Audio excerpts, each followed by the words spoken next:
Welcome friends. इस video में हम बात करेंगे MahaRERA real estate agent handbook के चैप्टर्स के बारे में। One by one her chapter subsequent videos में डिस्कस होगा। हम बात करेंगे multiple choice questions RERA exams के लिए जो आपको एग्जाम क्लियर करने में हेल्प करेंगे। और हम बात करेंगे certain solutions for the aspirant RERA students, head of sales, channel partners and developers. So let's get started. MahaRERA real estate agent handbook. So ये है महारेरा रियल एस्टेट की हैंडबुक और इसके अंदर आपको chapters one by one define करे हुए मिलेंगे और हर चैप्टर कुछ न कुछ डायरेक्शन देता है रेरा एग्जाम के लिए। क्विकली हम देखते हैं कि रेरा एग्जाम्स को क्लियर करने के लिए आपको कौन कौन से चैप्टर्स पढ़ने हैं। First chapter course introduction, second chapter introduction to real estate regulation and development act 2016। Then MahaRERA के क्या की पिलर्स हैं, understanding of the MahaRERA portal. थोड़ा डीप में हम यहाँ पर डीप डाइव करेंगे इस महारेरा पोर्टल को कि किस तरह से आप as an agent, as a broker और एज अ एस्पिरेंट इसको यूज कर सकते हैं। फिर चैप्टर नंबर 5 में real estate agent registration and responsibilities के बारे में बातें होंगी। Chapter 6, Real Estate Project Registration and Promoters Responsibility. Chapter 7, Allottees के rights और responsibilities क्या क्या होते हैं। Chapter 8, Due Diligence क्या करनी होती है जब भी Sale of Property का ये function जब facilitate होता है। साथ ही Chapter 9 talks about sales process, forms and agreements, allotment letter, model form of agreement and so on. इन सभी के फॉर्मेट्स ये इन चैप्टर्स में कवर किए गए हैं। साथ ही chapter number 10 talks about real estate calculations, जहां TDS, GST, stamp duty, external development charges से रिलेटेड इंफॉर्मेशन कवर की गई है। तो हर चैप्टर अपने आप में इंपॉर्टेंट है और आप ऐसा नहीं सोच सकते कि चलिए मैं 3 चैप्टर स्किप कर देता हूँ और बाकी के चैप्टर पढ़ लेता हूँ।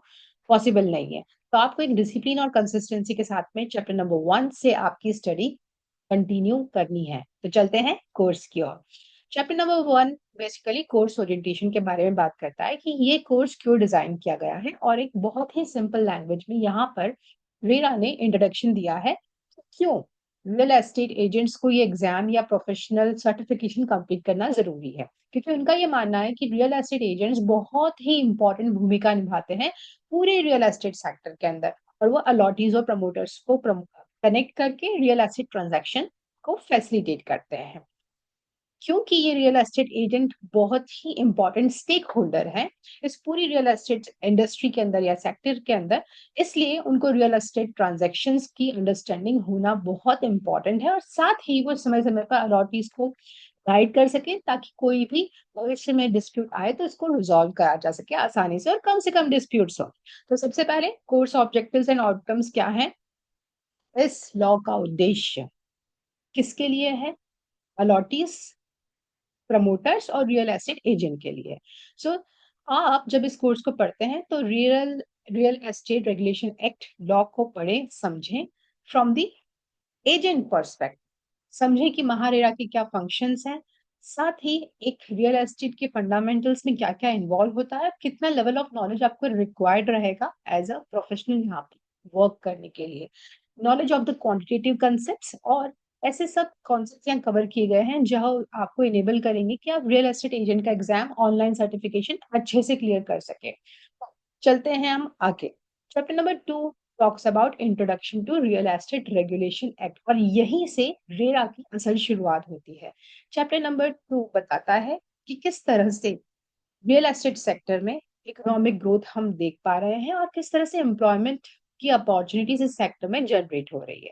बट इसके चलते काफी सारे चैलेंजेस होम बायर्स ने फेस करे हैं, काफी सारे चैलेंजेस रियल एस्टेट एजेंट्स ने भी फेस किए हैं और कहीं ना कहीं ऐसा लगता था कि ये सब कुछ डेवलपर्स के फेवर में है। तो इसी सबसे बड़े चैलेंज को ओवरकम करने के लिए सेंट्रल गवर्नमेंट ने real estate regulation and development act 2016 लेके आए जो इफेक्टिव कब से हुआ?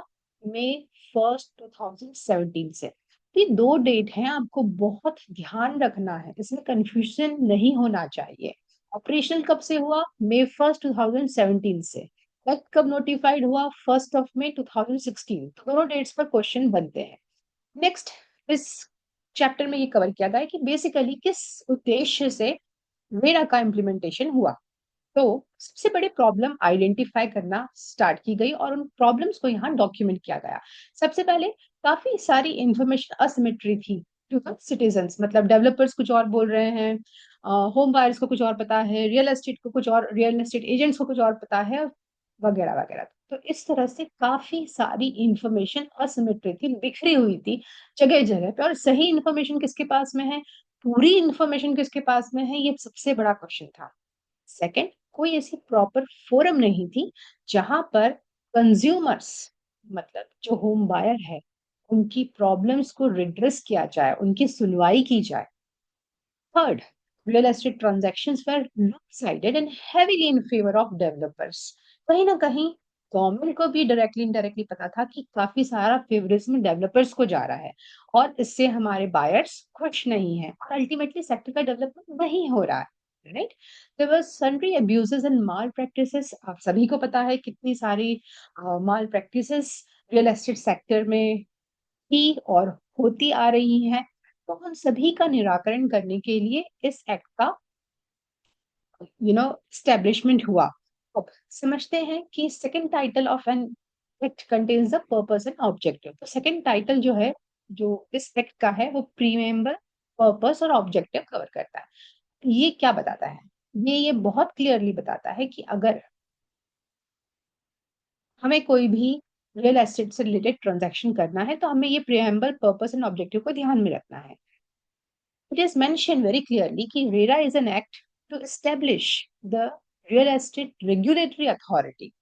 बेसिकली इस act से एक अथॉरिटी का एस्टेब्लिशमेंट हुआ जो अथॉरिटी रेगुलेट करेगी, प्रमोट करेगी क्या, रियल एस्टेट सेक्टर को। और उससे क्या होगा?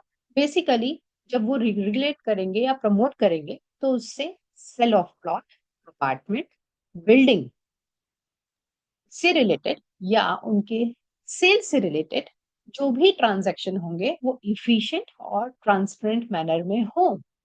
साथ ही जो कंज्यूमर्स हैं उनका इंटरेस्ट प्रोटेक्टेड रहे, मतलब उनसे जो वादा किया गया है रियल एस्टेट प्रॉपर्टी के रिगार्ड में, वो वादे के अनुसार उनको प्रॉपर्टी मिले। साथ ही real estate regulatory authority will establish an adjudicating mechanism. जिस तरह से अ, उनका एस्टेब्लिशमेंट होगा अथॉरिटी का, वो हेल्प करेंगे कि कैसे एडजुडिकेशन हो सके, सुनवाई हो सके फॉर एनी डिस्प्यूट जिसका स्पीडी रिड्रेसल रिक्वायर्ड है।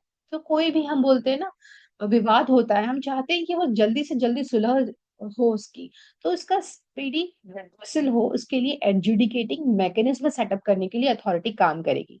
और साथ में इस अथॉरिटी का ड्यूटी रहेगा to establish the appellate tribunal, ठीक है, to hear the appeals from the decisions, directions and orders of the authority. मतलब जो भी अथॉरिटी ने ऑर्डर्स दिए हैं, डायरेक्शंस दिए हैं और उसके फेवर में या अगेंस्ट में आपको अपील करनी है, तो वो अपीलेट ट्रिब्यूनल भी यही स्टैब्लिश करेंगी।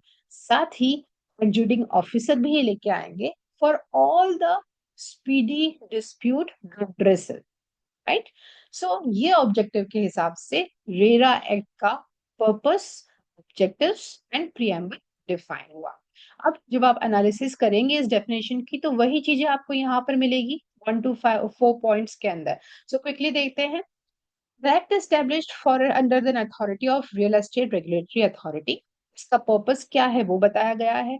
सेकंड, बताया गया है कि क्या रोल प्ले करेगी अथॉरिटी और कहाँ कहाँ पर, सेल पर, परचेज पे या ट्रांसफर पे, किसी बिल्डिंग का, अपार्टमेंट का या रियल एस्टेट प्रोजेक्ट में, हर जगह इनका गवर्नेंस होना है real estate regulatory act authority के थ्रू। और थर्ड बात इंपॉर्टेंट है कि कोई भी डिस्प्यूट अगर होता है तो उसका रिड्रेसल करने के लिए ये एक्ट का सबसे बड़ा उद्देश्य है या ऑब्जेक्टिव है। तो अल्टीमेटली हम अगर समराइज करें सिंपल वर्ड्स में तो इस एक्ट का उद्देश्य सबसे पहले है कंज्यूमर्स के इंटरेस्ट और उनके राइट्स को प्रोटेक्ट करना और यूनिफॉर्मिटी लेके आना उन प्रैक्टिसेस और ट्रांजैक्शन में जो जहां पे काफी सारी सिमेट्री थी, ठीक है। तो जो प्रॉब्लम्स यहाँ आइडेंटिफाई की गई थी उन प्रॉब्लम्स को एड्रेस करने के लिए रेरा आया। ठीक है, तो इस पर क्वेश्चन फिक्स आता ही आता है, you can't skip on that. Sections of the act क्या बोलते हैं, तो यहाँ पर बताया गया है कि real estate regulation and development act कितने चैप्टर्स में डिवाइडेड है, 10 चैप्टर में डिवाइडेड है। ऑब्जेक्टिव क्वेश्चन बन सकता है, हाँ बन सकता है। 92 सेक्शन से ऑब्जेक्टिव क्वेश्चन बन सकता है, हाँ बन सकता है। अब बहुत इंपॉर्टेंट बात है आपको ये समझना कि ये चैप्टर का एक स्क्रीनशॉट बना के आपको सेव कर लेना है, और चैप्टर नंबर 1 में क्या कवर किया गया है, 2 में क्या कवर किया गया है, 3 में क्या कवर गया है, 5 में क्या कवर किया गया है, ऑफेंसेस पेनल्टीज एंड एडजुडिकेशन कहाँ किए कवर किए गए, आपको ये सब याद होना चाहिए। भले आप सेक्शन कवर्ड याद ना रखें, पर ये तो आपको इसके अगेंस्ट में याद होना चाहिए। इस पर कम से कम 2 से 3 क्वेश्चन बनते ही बनते हैं। अगला कंपोनेंट है इस चैप्टर का, what are the key components of the act, मतलब किन किन चीजों से मिलकर ये रेरा एक्ट बना है। तो सबसे पहले real estate regulatory authority and appellate tribunal. ठीक है, ये फर्स्ट कंपोनेंट हुआ। इनका काम क्या हुआ ये आपको समझना जरूरी है। To regulate and to promote the real estate sector, कहाँ कहाँ पर, स्टेट में भी या union territories as the case में भी। राइट, अब ये जो अपीलेट अथॉरिटी होगी या रेगुलेटरी अथॉरिटी होगी वो क्या करेगी, एडजुडिकेटिंग मैकेनिज्म का स्टैब्लिश करेगी, किसके लिए, स्पीडी डिस्प्यूट रिड्रेसल के लिए।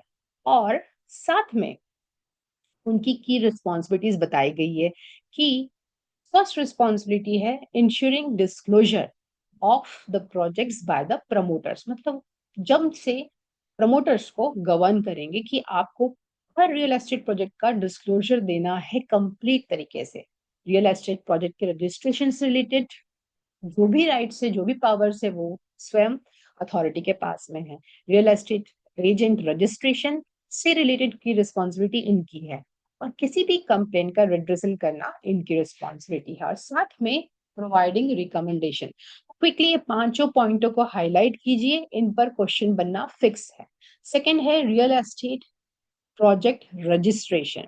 अब हर कमर्शियल, हर रेसिडेंशियल रियल एस्टेट प्रोजेक्ट को रजिस्टर होना इम्पॉर्टेंट है, एक्सेप्ट, मतलब कौन कौन से प्रोजेक्ट का रजिस्ट्रेशन रिक्वायर्ड नहीं है, तो ये 4 पॉइंट्स दिए हुए हैं।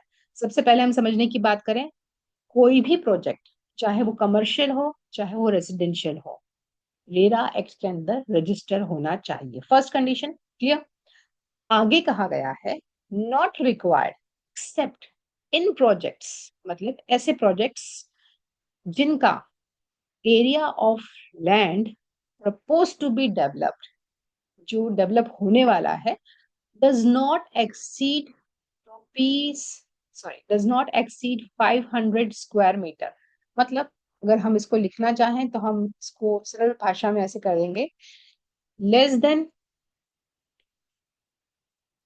लेस देन का हम इसके अंदर सिंबल लगाएंगे, लेस देन 500 स्क्वायर मीटर के केस में, अगर proposed area of land to be developed is less than 500 square metre, तो आपको प्रोजेक्ट का रजिस्ट्रेशन करवाने की जरूरत बिल्कुल भी नहीं है। सेकंड, इसके अंदर कहा गया number of apartments. Number of apartments को लेकर क्या कहना है, proposed to be developed does not exceed 8 inclusive of all the phases. ठीक है, तो फेज 1 बन रहा है, फेज 2 बन रहा है, कितने भी फेज बन रहा है doesn't matter, but less than और इक्वल टू 8 है तो ये चलेगा, मतलब उस केस में आपको रजिस्ट्रेशन करवाने की जरूरत नहीं है। तो लेस देन या इक्वल टू 8 है तो उस केस में आपको, अपार्टमेंट के केस में उस प्रोजेक्ट की रजिस्ट्रेशन रिक्वायर्ड नहीं है। नेक्स्ट कहा गया है promoter has received completion certificate for a real estate project prior to commencement of this act. ठीक है, तो अगर इस एक्ट के आने से पहले आपको कंप्लीशन सर्टिफिकेट मिल गया है तो आपको रजिस्टर करवाने की जरूरत नहीं है।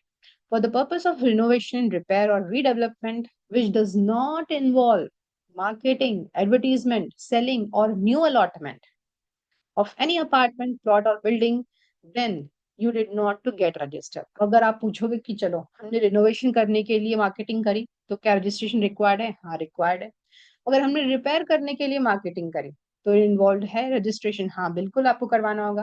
अगर आप रीडेवलपमेंट करवाना चाहते हो और आप उसके लिए आप मार्केटिंग कर रहे हो, कोई एडवर्टीजमेंट कर रहे हो, या रीडेवलपमेंट करके कुछ अपार्टमेंट निकाल के कुछ नया अलॉटमेंट करना चाह रहे हो, या तो अपार्टमेंट का या किसी प्लॉट का भी, तो उस केस में भी आपको रजिस्ट्रेशन करवाना है। तो सबसे पहले कमर्शियल रेसिडेंशियल दोनों तरह के रियल एस्टेट प्रोजेक्ट रजिस्टर होना compulsory, first case. Second case, जरूरी नहीं है, अगर इनमें से कोई भी कंडीशन फुलफिल हो जाती है तो, otherwise. Got it? Okay.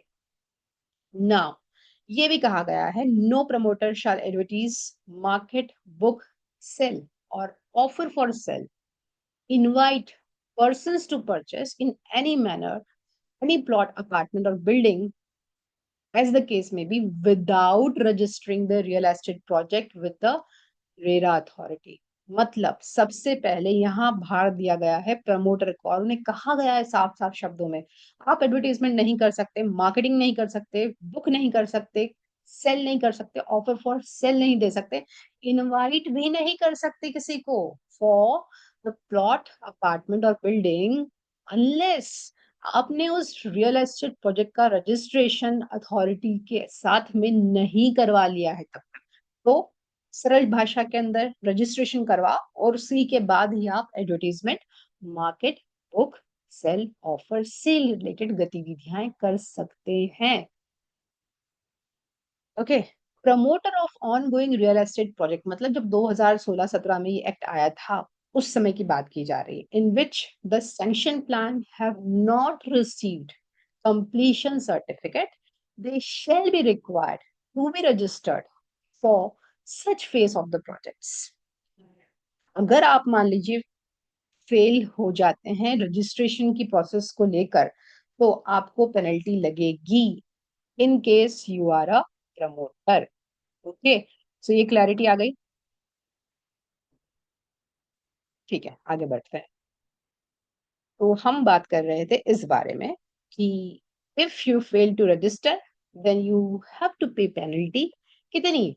10% of the estimated cost of the real estate project. Underline कर लीजिए, बहुत ही इंपॉर्टेंट पॉइंट है कि 10% of the estimated cost of the real estate project आपको देना पड़ेगा। और अगर आप सोचते हैं कि ठीक है पेनल्टी तो लग गई, क्या ऑन कंटिन्यूड वायलेशन, इतना होने के बाद भी अगर आपने इस चीज का करेक्शन नहीं किया, अप्लाई नहीं किया रजिस्ट्रेशन के लिए, then you shall be punishable with an imprisonment for a term which may extend up to, मतलब 3 साल की सजा, या fine which may extend up to a further 10% of the estimated cost of the project or both। मतलब सरल शब्दों में कहें, सबसे पहले आप बोलेंगे या तो 3 साल की सजा कर दीजिए, ठीक है कर दी 3 साल की सजा, उसके बाद में तो भी अगर नहीं माने तो उसके बाद में अगला क्या है, फाइन लगाएंगे हम आपके ऊपर। कितना? 10% एडिशनल लगेगा आपके ऊपर फाइन, जो पहले फाइन दिया है उसके अलावा। और अगर तो भी नहीं माने तो जो पहला 10% दिया, ठीक है, आपको इम्प्रीजमेंट हो गया इन केस, राइट।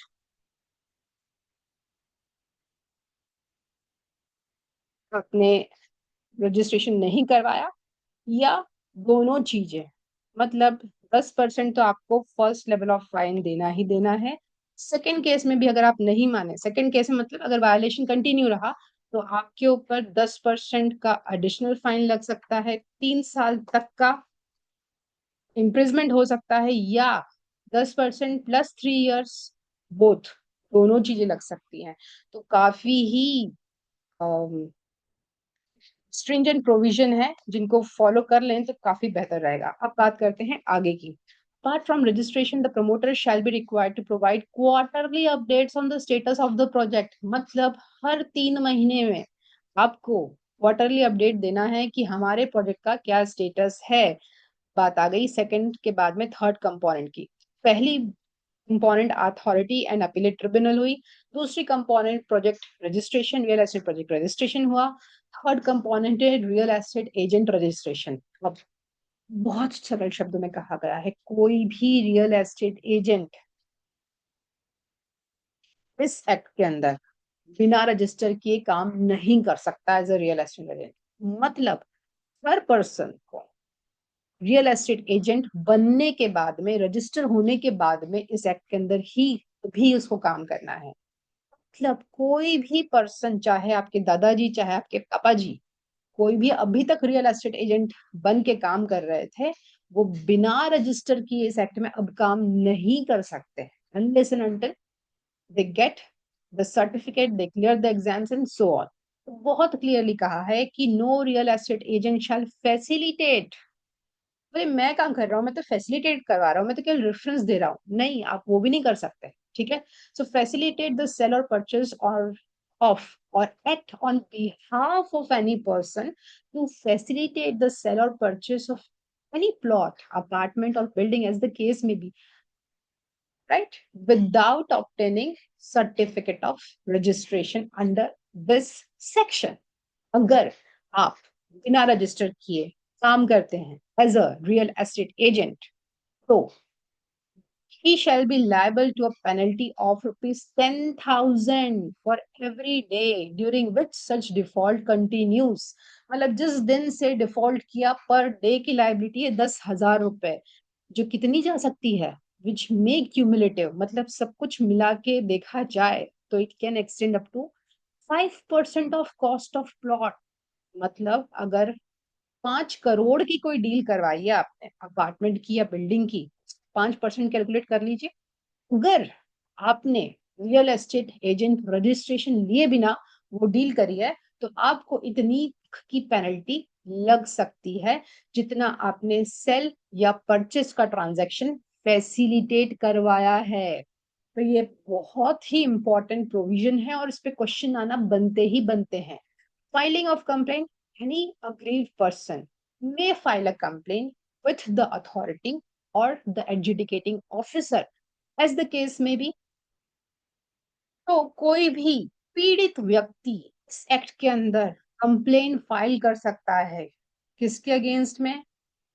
प्रमोटर के अगेंस्ट में, या लॉटी के अगेंस्ट में, या रियल एस्टेट एजेंट के अगेंस्ट में, जिसने भी कॉन्ट्रावेंशन किया है, वायलेशन किया है इस एक्ट के प्रोविजंस का। कोई भी पर्सन जाके किसी भी रियल एस्टेट प्रोजेक्ट के रिगार्ड में भी कंप्लेंट फाइल कर सकता है। साथ ही अगर कोई पर्सन ग्रिव्ड है, मतलब प्रताड़ित है बाय एनी डायरेक्शन और decision made by the authority, मतलब अथॉरिटी ने कोई डिसीजन बना दिया, आप उससे बहुत नाखुश है, आपने बोला नहीं ये तो मेरे ऊपर अत्याचार है, उस केस में क्या होगा? You can go to the adjudicating officer, file an appeal against the direction made by the authority. Person aggrieved by decision or order of the appellate tribunal also may file an appeal to the court, it is the high court under this act।